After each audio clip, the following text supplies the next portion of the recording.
السلام عليكم ورحمة الله وبركاته. أهلا وسهلا بحضراتكم. حلقتنا فيها كل الأحداث اللي تخص الكرة المصرية والعالمية. قبل ما نبدأ حط لايك للفيديو واعمل اشتراك في القناة لو لسه مش مشترك علشان يجيلك كل جديد. أخبار الأهلي: مارسيل كولر يمنح لاعبي الأهلي راحة من التدريبات اليوم ويكتفي بتدريب واحد فقط قبل مواجهة الاتحاد السكندري التي ستقام بعد غد. طارق العشري يحفز لاعبي الاتحاد السكندري ويؤكد لهم أن الاتحاد وجماهيره يستحق منهم تقديم كل ما لديهم لخطف نقطة على الأقل أمام الأهلي لضمان المشاركة في البطولات القارية الموسم القادم. محمد مصلحي رئيس الاتحاد السكندري يقرر توفير حافلات مجانية لنقل جماهير الاتحاد لاستاد القاهرة لمؤازرة الفريق أمام الأهلي. خالد بيبو ينفي ما يثار حول توقيع عقوبة مالية كبيرة على موديست لاعتراضه على عدم المشاركة أساسيا في مواجهة الجونة، ويؤكد أن اللاعب الفرنسي لم يصدر منه أي شيء بالأمس. الأهلي يستعيد جهود رام ربيعة أمام الاتحاد السكندري بعد رفع الإيقاف، وكولر يدرس جديا استمرار متولي أساسيا في المباراة.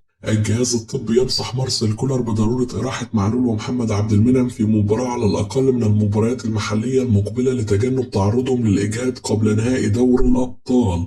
عمرو السولية يجري أشعة اليوم لتحديد حجم إصابته ومدة غيابه عن الأهلي، ومصدر يؤكد أن الإصابة بسيطة ولا تدعو للقلق. أحد المقربين من علي معلول يؤكد أن لاعب الأهلي يمتلك 3 عروض جادة من أندية القمة في قطر وعرض واحد من أندية الإمارات في الوقت الحالي، وبالرغم من قوة هذه العروض والمقابل المادي الذي تخطى ال2 مليون دولار سنويا، إلا أنه مازال متردد في الرحيل عن الأهلي ويميل للبقاء مع الفريق، وذلك بعد التاريخ الكبير الذي حققه مع الفريق واستقرار عائلته في مصر وشعوره بالسعادة هنا. مصدر بالأهلي يؤكد أن الكابتن محمود الخطيب لن يسمح برحيل علي معلول، وسيحاول بأي طريقة كانت الوصول لحلول وسطية لكي يبقى اللاعب مع الفريق بعد نهائي دور الأبطال. خالد بيبو وكارلوس برينجر يحاولون تلطيف الأجواء بين مارسيل كولر ومحمد مجدي قفشة للصلح بين المدير الفني واللاعب بعد الأزمة الأخيرة التي حصلت بينهم، خصوصا بعدما أظهر اللاعب التزامه الشديد في التدريبات سواء الجماعية أو المستبعدين من المباريات لرغبته في استعادة مكانه بقائمة الفريق مجددا. سعادة كبيرة تسيطر على محمود متولي في الأهلي بعد تألقه أمام الجونة وعودته للمشاركة مع الفريق بعد فترة غياب طويلة، واللاعب يأمل أن تبتعد عنه الإصابات حتى لا تكون سببا في ابتعاده عن الملاعب مجددا. كولر يضع برنامج بدني خاص لأليو ديانج لتجهيزه بأفضل طريقة ممكنة للمباريات القادمة بعد الغياب لفترة طويلة بسبب الإصابة. مارسيل كولر يؤكد لطاهر محمد طاهر أن السبب وراء استبعاده من المباريات الأخيرة هو عدم الإيجابية على المرمى وعدم استغلاله لكل الفرص التي حصل عليها، ويطالبه بتطوير أدائه لكي يعود للحسابات مجددا.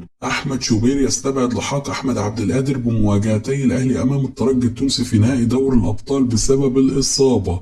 ياسر عبد الرؤوف الخبير التحكيم ومحلل قنوات الزمالك يحرج بعض المرضى الذين يحاولون التشكيك في فوز الأهلي على الجونة، ويؤكد أن كل قرارات الحكم في المباراة كانت صحيحة. اتحاد الكرة يدرس تأجيل مباراتي الأهلي والزمالك في دور ال32 بكأس مصر بسبب ارتباطات الفريقين محليا وقاريا. محمد رضا بوبو لاعب فيوتشر السابق وبيراميدز الحالي يندب حظه ويلوم مسؤولي ناديه السابق الذين وقفوا أمام دخوله عالم النجومية ورفضوا انتقاله للأهلي وأثروا على مسيرته، ويؤكد للمقربين أنه لو عاد به الزمن لن ينتقل لبيراميدز مهما حصل وسيتمسك بالانتقال للأهلي، خصوصا أنه يرى نفسه ليس أقل من إمام عاشور ولا مروان عطية ولا أكرم توفيق.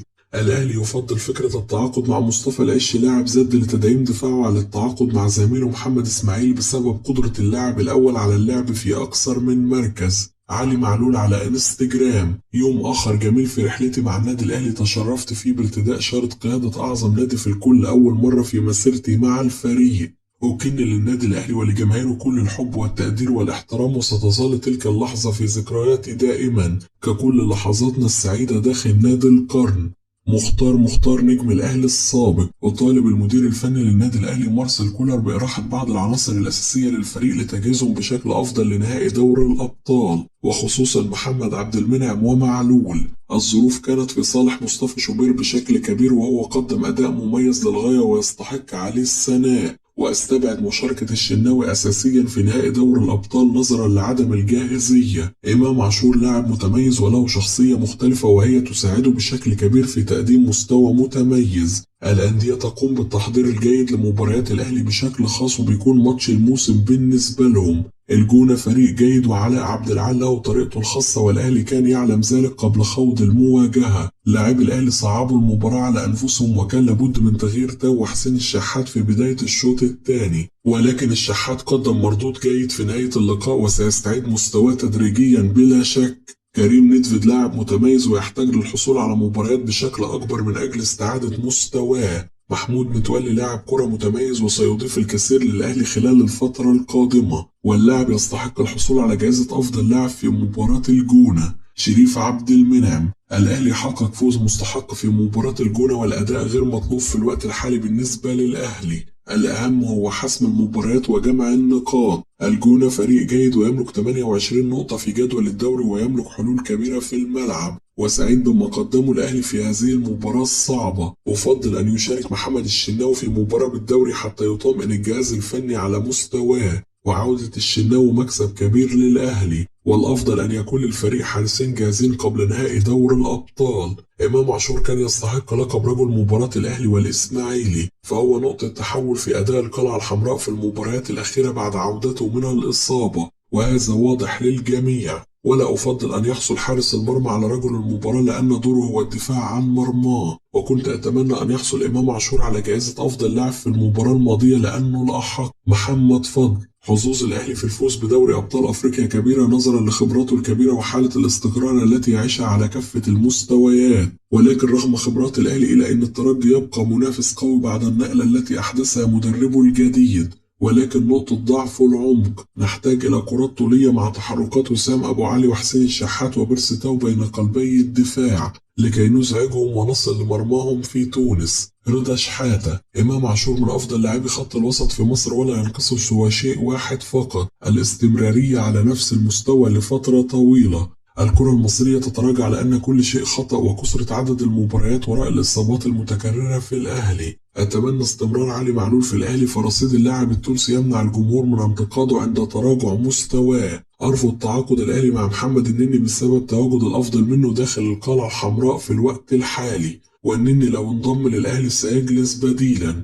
ضياء السيد: الأهلي قدم مباراة مميزة أمام الجونة وجميع اللاعبين في حالة جاهزية، وأتمنى أن يكون هناك إصرار أمام الترجي التونسي وتحقيق لقب دوري الأبطال، وهو المطلب الجماهيري الأول. عودة محمد الشناوي حارس مرمى الفريق من الإصابة دفعة قوية بالتأكيد مع تألق مصطفى شوبير، واختيار حارس نهائي دوري أبطال أفريقيا يعود إلى المدير الفني، وهو يعلم قدرات اللاعبين والأجهز لخوض اللقاء، وأنا واثق في قدرة كولر على اختيار الأنسب. على كولر أن يستعين بجميع اللاعبين، وعلى رأسهم أنتوني موديست مهاجم الفريق في المباريات المحلية حتى لو هناك قرار برحيله، ولا بد أن يحافظ على لياقة اللاعب ومشاركته بعض الوقت، خاصة أن ظروف المباريات قد تجبره على الدفع به في أي مباراة قادمة. ارتداء شارة قيادة الأهلي أمر عظيم لو تعلمون، وعلي معلول نال هذا الشرف، وهو تكريم كبير لمسيرته مع الفريق، وأعتقد أن هناك مراعاة داخل النادي الأهلي لمشوار علي معلول داخل الفريق الأحمر، وأتوقع أن يستمر اللاعب التونسي ويتم تجديد تعاقده الفترة القادمة.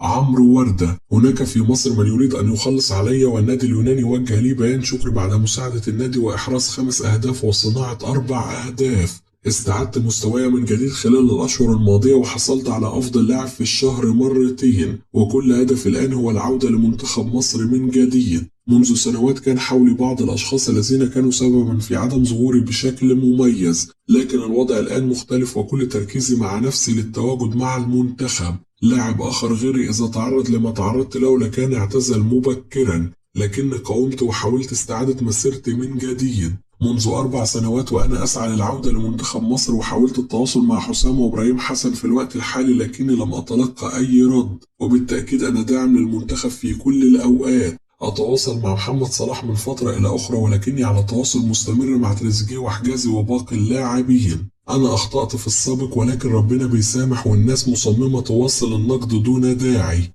كده تكون انتهت أخبارنا، نشوفكم على خير في حلقة جديدة.